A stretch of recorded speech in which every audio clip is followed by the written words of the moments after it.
Hey guys, it's AmirSky. Welcome back to my channel, or welcome to my channel. Grab a snack, grab your journal, because you might have something to write about after this one. As you can see from the title of this video, this is about how I don't need a niche. I am the niche.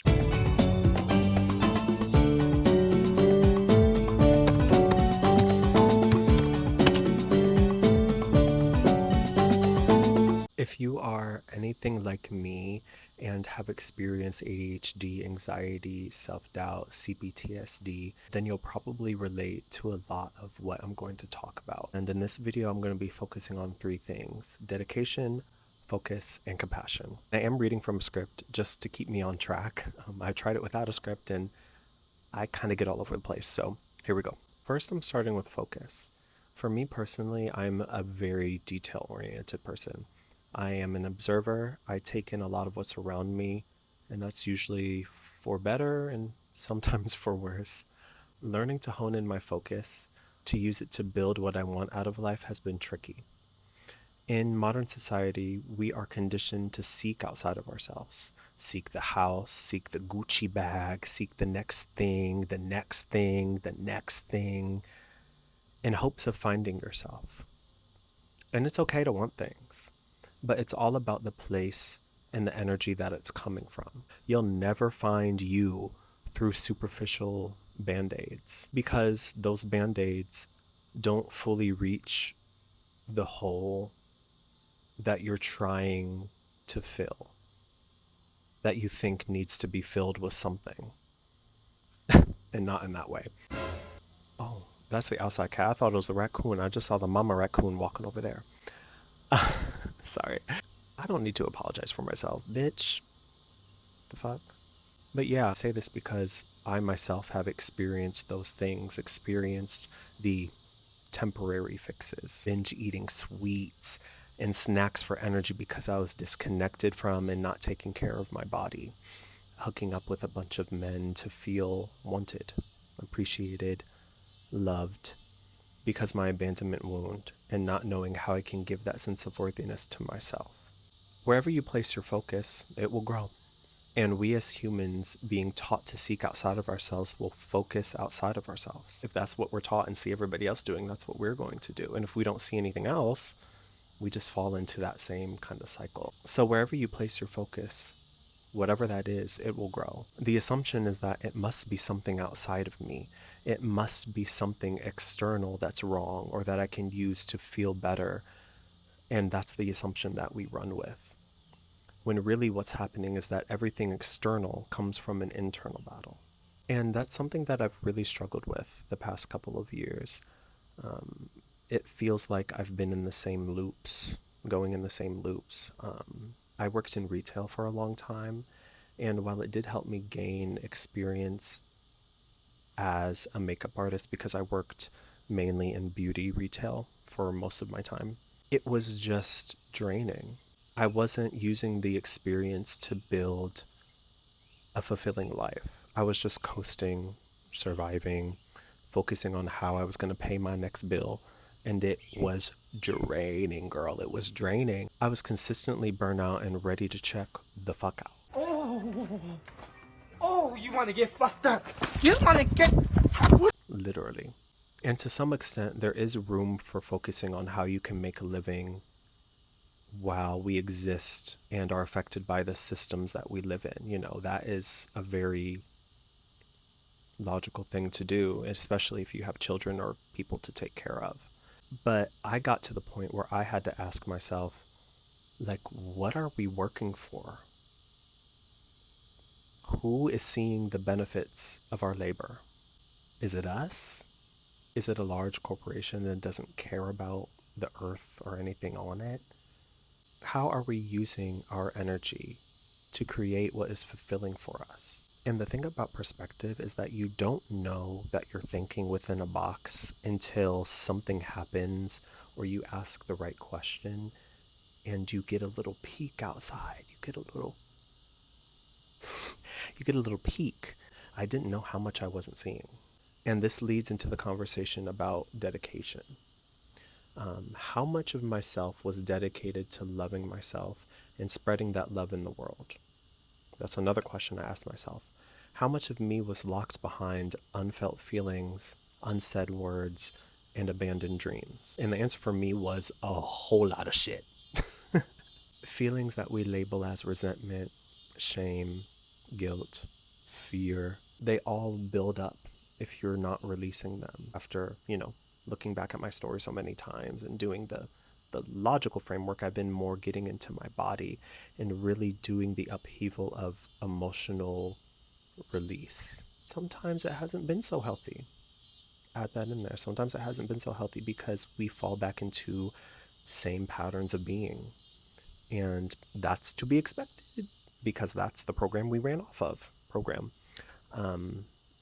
that we survived under. So it only makes sense that there's this push and pull when you are trying to create that new safety for your nervous system. While moving through this journey of coming back to myself, one question kept popping in my mind. How bad do I want it? How bad do I really want it? How bad do I want to feel balanced? How bad do you want to share your art with people and make sure it's seen? I mean, I'm going to do it whether it's seen or not, but with my goals. How bad do you want to dedicate yourself to your creative endeavors? And for a long time, my energy just wasn't aligned with whatever I was daydreaming up in my mind. I, in fact, didn't want it enough then. It really scared me to take a chance on myself in that place of such low self-esteem when it came to my ability to bring something worth something. I had to accept all of the experiences I've had as parts of me. I am none of it, yet I am also simultaneously shaped by it. I've had to accept the ways I've shown up at times. Every experience has truly been for me. No matter what the experience was, it taught me something. Look at it as, oh, this is what that taught me. This is what this told me about the world. This is what I learned. This is what I gained from that. And sometimes I do forget. But I always find myself coming back to myself. And this process, I've come to find, takes a lot of compassion. And you have to be there for yourself. Guide yourself and hold the space that you wish was held for you in the past. Stop this, Sal. Release Gene King and this fight can end. No, Gene King is mine. But she doesn't want to marry you. She's a woman. She doesn't know up from down. Once I convinced her father to take up meditation, she was ripe for the picking. Stupid bitch. I faced a lot of bad men in my time, but you, sir, are the worst. Cooper is a teacher of humility. We have slain his parents, yet he manages to trust us. By studying him, we will become whole. I have no desire to join my weaker side. You are failure. You are strong, and I am humble. But only through cooperation will we become the father Jing King needs. The yin and the yang. If strength were all that mattered, Sao would be an ideal son-in-law. Very well. And that is how you get there. It's all for you. You can find a way to hold whatever in the past, whatever you didn't want to see, whatever you pushed away or thought you couldn't reach. It's all for you to learn and return to yourself. Learn and return. Learn and return. And I really do think that's a beautiful thing. When you look at it like that, it relieves a lot of weight. It helps you compartmentalize all of the ugliness that we see bubbling to the surface. I mean, it's always been here in the world, but a lot of systems are, dying and coming to an end, and we're seeing the fallout of that. And on this channel, my goal is to aid others in their journey to self-discovery and acceptance. I know that that is something that a lot of people around my age, and honestly, people throughout history, have had a difficult time with, is feeling worthy of being here. And if I can spread the message that everybody is uniquely beautiful and has unique personal power and is worthy of being here simply because they were born, just like every other living thing, you wouldn't be here if you weren't worthy of being here. You were born to be here. If I can spread that message through my music and my creativity and my art, then I'm going to put everything that I have into that. The true mind can weather all the lies and illusions without being lost. The true heart can tough the poison of hatred without being harmed. Since beginningless time, darkness thrives in the void, but always yields to purifying light. And I'd like to say a quote from Rina Sawayama. Reach inside and hold you close. I won't leave you on your own. Teach me the words I used to know. Yeah, I forgot 'em long ago. So hold the girl.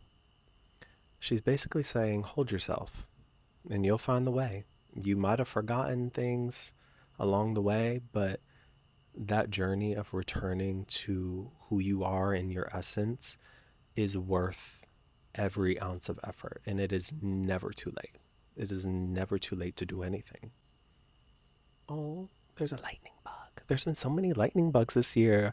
I don't know if there's like a new species. Y'all reintroduce some, but there's a lot of lightning bugs. Love to see it. Thank y'all for tuning in to this video. We are at the end. I did want to leave off with talking about some projects I have coming up. So I am planning on releasing my first single. It's titled On the Threshold. And I'm trying a short release window, so expect some promotional material coming up. I'm in the process of coming up with ideas and filming it. It's coming out on July 4th, which is real soon. But I chose that day because of this country's history. I am based in the US. This country's history with cognitive dissonance and the illusion of freedom. The song is literally about me being fed up with the idea of humans are more important than everything else on earth. Kind of patriarchal ideals that have shaped how we interact with each other in the world. That's what the song is about. You ate that. And I'm going to do a video that goes into more depth with that, and how I created the song, more inspirations, where I got lyric ideas, going over the production, because I sing, produce, and write my music myself. So stay tuned for that tea. Thanks again for watching, and I can't wait to share what I have planned. Like, I'm really excited. I believe in it. Even if it doesn't do numbers, I still believe in it because I think it's a good song, and I wrote it. The fuck? It's sickening. Anyways, have a good day, y'all. Bye.